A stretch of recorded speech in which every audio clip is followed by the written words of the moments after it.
ಆತ್ಮೀಯ H16 news ಅರ್ಥಾತ್ ಥೇ ಸೀತಾರಾಮ್ ನ್ಯೂಸದ ವೀಕ್ಷಕರೇ, ನಾನು ನಿಮ್ಮವ ಎಂ ಆಯುಧ ಮಲ್ಲಪ್ಪ ಜೊತೆ ಅವರು. ತಾವು ಈಗ ಸುದ್ದಿಗಳ ಲೋಕಕ್ಕೆ ಎಂಟ್ರಿ ಹೊಡಿತಾ ಇದ್ದೀರಿ. ಈ ಸುದ್ದಿಗಳನ್ನು ಪ್ರತಿಯೊಂದು ನೋಡೋ ಜೊತೆಗೆ ನಿಮ್ಮ ಅಭಿಪ್ರಾಯಗಳನ್ನು ಹಂಚ್ತಾ ಇರ್ರಿ. ಯಾಕಂದರೆ ಈ ಸುದ್ದಿಗಳು ನಿಮಗಾಗಿ, ನಿಮ್ಮ ಬದುಕಿಗಾಗಿ, ನಿಮ್ಮ ವೈಚಾರಿಕೆಗಾಗಿ, ನಿಮ್ಮ ತಿಳುವಳಿಕೆಗಾಗಿಯೂ ನಿಮಗೂ ಗೊತ್ತು. ಜೊತೆಗೆ ನಮಗೂ ನಿಮ್ಮೊಂದಿಗೆ ಇದೊಂದು ಮಾತಾಡುವಂಥ ಜೊತೆಗೆ ಸುದ್ದಿಗಳನ್ನು ಬಿಡುವಂಥ ಕೆಲಸ. ಈ ಕೆಲಸದಲ್ಲಿ ನಾವು ನಿಮ್ಮೊಂದಿಗಿದ್ದೀವಿ ಅಂತ ಹೇಳ್ತಾ ನೋಡ್ತಾ ಇರಿ ಈ ಸುದ್ದಿಗಳನ್ನು. ನೋಡೋಣ ಅದ್ರ ಬಗ್ಗೆ. ನನಗೆ ಪಾರ್ಟಿಯಲ್ಲಿ ಇವತ್ತು ಸದ್ಯಕ್ಕಂತೂ ಆ ಕೃಷಿ ಕಾಲಿಲ್ಲ. ಅಕಸ್ಮಿತವಾಗಿ ಮುಂದಕ್ಕೆ ಕೊಡಬೇಕಾದ್ರೆ ಕೂಡ ಅವಧಿ ಮುಗಿಬೇಕಾಗುತ್ತೆ.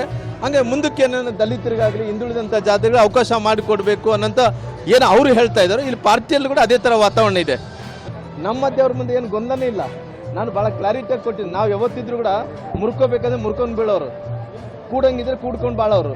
ನಾವು ಅವತ್ತು ಕೂಡ ಹೇಳಿದ್ವಿ. ಅವತ್ತಿದ್ದಂಥ ಪರಿಸ್ಥಿತಿಯಲ್ಲಿ ಅವ್ರು ಜನಾರ್ದನ್ ರೆಡ್ಡಿ ಏನೋ ಒಂದು ಮಾತು ಮಾತಾಡಿದ್ರೆ ನಾವು ಒಂದು ಮಾತು ಮಾತಾಡಿದ್ವಿ, ಅಷ್ಟೇ ಬಿಟ್ಟರೆ ಹೊರಗಡೆ ಬಂದು ಬೇರೆಯವ್ರ ಥರ ಈ ಜಿಲ್ಲೆಯಲ್ಲಿ ಇಂಥವ್ರ ಅಧ್ಯಕ್ಷರಾಗಿದ್ದರೆ ಚಲೋ ಇತ್ತು, ನಮಗೆ ಅಧಿಕಾರ ಕೊಟ್ಟಿಲ್ಲ, ನಿಮಗೆ ಅಧಿಕಾರ ಕೊಟ್ಟಿಲ್ಲ, ನಾವು ಜನಾರ್ದನ್ ರೆಡ್ಡಿ ಅವರ ವಿಚಾರದಲ್ಲಿ ಯಾವತ್ತು ಕೂಡ ಆ ರೀತಿ ನಾವು ಗೊಂದಲಗಳು ಮಾಡ್ಕೊಳಕ್ಕೆ ಹೋಗಲಿಲ್ಲ.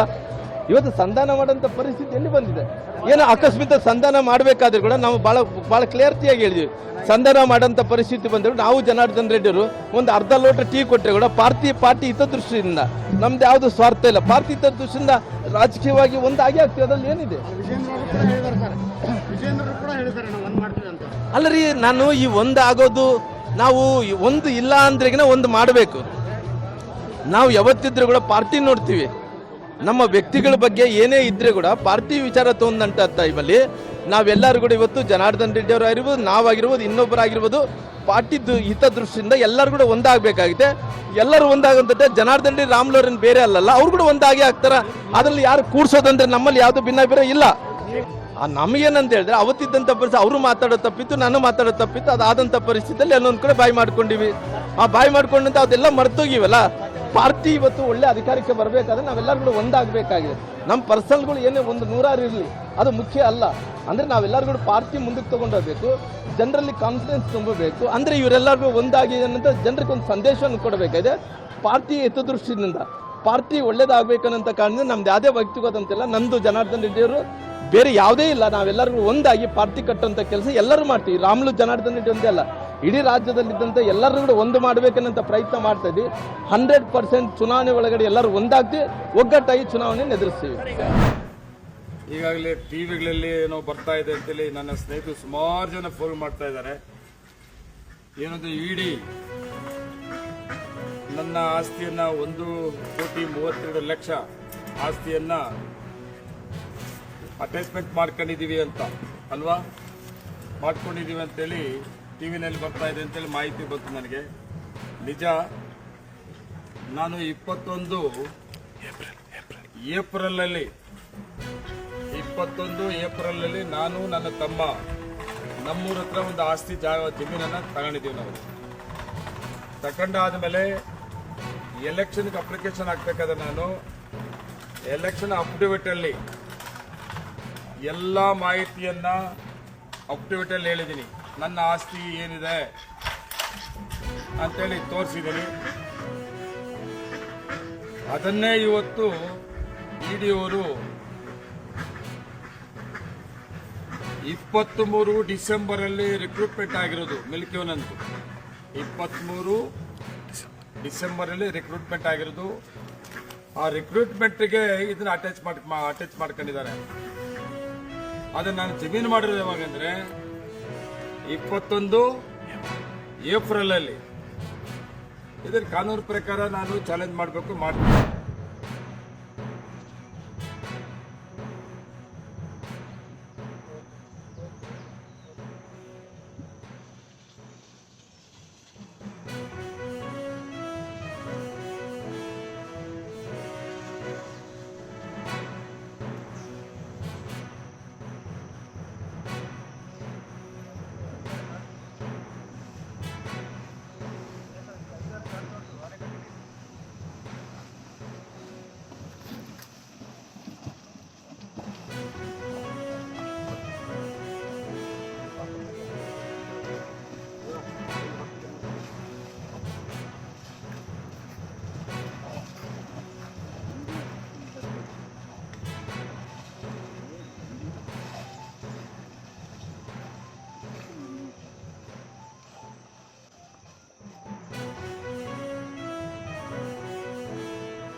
20 ಅಡಿ ಹೋಗ್ತಾರೆ. ಅವರೇನು ಮಾಡ್ತಾರೆ, ಎರಡು ಕಡೆನೂ 10 ಅಡಿ ಡಿಮಾರ್ಕೇಶನ್ ಮಾಡ್ತಾರೆ. ನನ್ನ ಹಂತನಿಗೂ ಅವರ ಹಂತನಿಗೂ ಸೇರಿ ಅವರು ಉಪಚುನಾವಣಾ ಕಚೇರಿಗೆ ಹೋಗಿ ಅದನ್ನೇ ಸರ್ಕಾರದ ಹೆಸರಲ್ಲಿ ಗ್ರಾಮ ಪಂಚಾಯತ್ ಹೆಸರಲ್ಲಿ ನೋಂದಾವಣೆ ಮಾಡಿಕೊಟ್ಟ ನಂತರ ಮಾತ್ರ ನನಗೆ 9 ನನ್ನ ಹೆಸರು. ಅವು ಏನಾಗುತ್ತೆ, ಅವನಿಗೆ ಮನೆಗೆ ಕಟ್ಟಾಗಲ್ಲ. ನಾನು ನನ್ನ ಮನೆ ಒಟ್ಟು ಕೊಡೋದು, ನನ್ನ ಮನೆಯಲ್ಲಿ ಒಬ್ಬ ನನ್ನ ಹತ್ತಿರ ಕೊಡೋದಕ್ಕೆ ಆಗಿಲ್ಲ. ಸಹಜವಾಗಿ ಅಂತ ನನಗೆ ಅವನಿಗೆ ಸತ್ತದ ಬೆಳೆಯಿತು. ನಾನು ನನ್ನ ಹತ್ತಿರ ನಾನು ರಿಜಿಸ್ಟರ್ ಮಾಡಿಕೊಡ್ಬೇಕು, ಇಲ್ಲಂದರೆ ಅವರಿಗೆ 9 ಹಂತ ಕೊಡಲ್ಲ. ಕೊಡೋದ್ರೆ ಗ್ರಾಮ ಪಂಚಾಯತಿ ಅವರಿಗೆ ಮನೆ ಕಟ್ಟಕ್ಕೆ ಪರವಾಗಿ ಕೊಡಲ್ಲ. ಬೇಡ. ಆದ್ಮೇಲೆ ಎಲ್ಲ ಸುದ್ದಿಗಳನ್ನು ನೋಡಿದ್ರಲ್ಲ, ಏನು ಅನಿಸ್ತು ನಿಮಗೆ? ಇದರಲ್ಲೇ ನಿಮ್ಗೆ ಲೈಕ್ ಆಗಿರ್ಬೋದು, ಡಿಸ್ಲೈಕು ಆಗಿರ್ಬೋದು, ಕಾಮೆಂಟ್ ಬೇಡಪ್ಪ ಅಂತೂ ಅನಿಸಿರ್ಬೋದು, ಕಾಮೆಂಟ್ ಮಾಡಬೇಕಪ್ಪ ಅನಿಸಿರ್ಬೋದು, ಶೇರ್ ಮಾಡಬಾರ್ದಪ್ಪ ಅನಿಸಿರ್ಬೋದು, ಅದು ಮಾಡಬೇಕು ಅನಿಸಿರ್ಬೋದು. ಏನಾದರೂ ಆಗಲಿ ಶೇರ್ ಮಾಡ್ತಾಯಿರಿ, ಈ ನ್ಯೂಸ್ಗಳನ್ನ ಹಂಚ್ತಾ ಇರಿ, ಜೊತೆಗೆ ಇದಕ್ಕೆ ಸಬ್ಸ್ಕ್ರೈಬ್ ಆಗ್ತಾಯಿರಿ ಅಂತ ಹೇಳ್ತಾ H16 ನ್ಯೂಸ್ ಅರ್ಥಾತ್ ಹೇ ಸೀತಾರಾಮ್, ಇದು ಸತ್ಯದ ಕೈಗೆ ನಡಿ. ವಂದನೆಗಳು.